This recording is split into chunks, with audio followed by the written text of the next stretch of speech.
پاکستان کے لیے $7 ارب کے بیل آؤٹ پیکج کی منظوری مزید تاخیر کا شکار ہو گئی۔ IMF ایگزیکٹو بورڈ کے شیڈول میں تاحال پاکستان کا نام شامل نہیں کیا گیا۔ IMF بورڈ 28 سے 30 اگست کے دوران ویتنام سمیت 3 دیگر ملکوں کی درخواستوں پر غور کرے گا۔ شاہد اجمل سے مزید بات سن لیں گے۔ شاہد اجمل بتائے گا تفصیلات کیا ہیں آپ کے پاس؟ جی بالکل، IMF کی جانب سے پاکستان کے لیے $7 ارب کے بیل آؤٹ پیکج کی منظوری مزید تاخیر کا شکار ہو گئی ہے اور ذرائع کے مطابق پاکستان کے لیے نئے قرض پروگرام کی منظوری آئندہ ماہ تک مؤخر کر دی گئی ہے، جبکہ 2 ممالک سے $12 ارب قرض رول اوور نہ ہونے کو تاخیر کی بڑی وجہ قرار دیا جا رہا ہے۔ IMF کی جانب سے پاکستان کے لیے $7 ارب کے بیل آؤٹ پیکج کی منظوری تاخیر جو ہے اس کی وجہ جو ہے وہ 2 ممالک کی طرف سے رول اوور قرضوں کو نہ کرنا ہے۔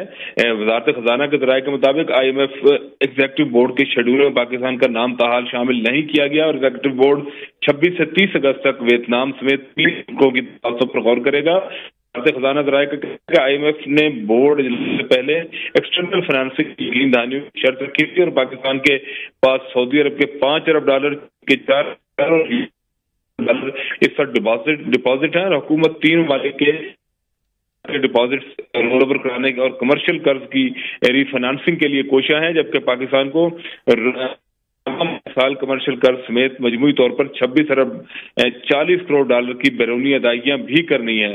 بیرونی ادائیگیاں بھی کرنی ہے۔ شاہد اجمل، چین سے بھی $15 ارب توانائی قرض ری شیڈولنگ کے لیے وفاقی وزراء پر مشتمل کمیٹی قائم کر دی گئی ہے۔ جی بالکل، سے $15 ارب کے توانائی کی ری شیڈولنگ کے لیے مشتمل کمیٹی قائم کی ہے۔ وزیر خزانہ توانائی، وزیر اقتصادی امور اور سیکرٹری وزارت خزانہ وہ اس کمیٹی میں شامل ہیں۔ شاید آپ کو صحیح سے سن نہیں پا رہے، آپ کے سگنلز ڈراپ ہو رہے ہیں۔ شاہد سے غالباً رابطہ منقطع ہو گیا ہے۔ ناظرین آپ کو بتائیں، چین سے $15 ارب توانائی قرض ری شیڈولنگ کے حوالے سے اس وقت کمیٹی قائم کر دی گئی ہے۔ ری شیڈولنگ کے لیے وفاقی وزراء پر مشتمل کمیٹی قائم کی گئی ہے۔ وزیر خزانہ معاونت کے لیے CPPA، PPIB اور دیگر کو ہدایات جاری کریں گے۔ معاونت کے لیے CPPA، PPI اور دیگر اداروں کی کمیٹی قائم کر دی گئی ہے۔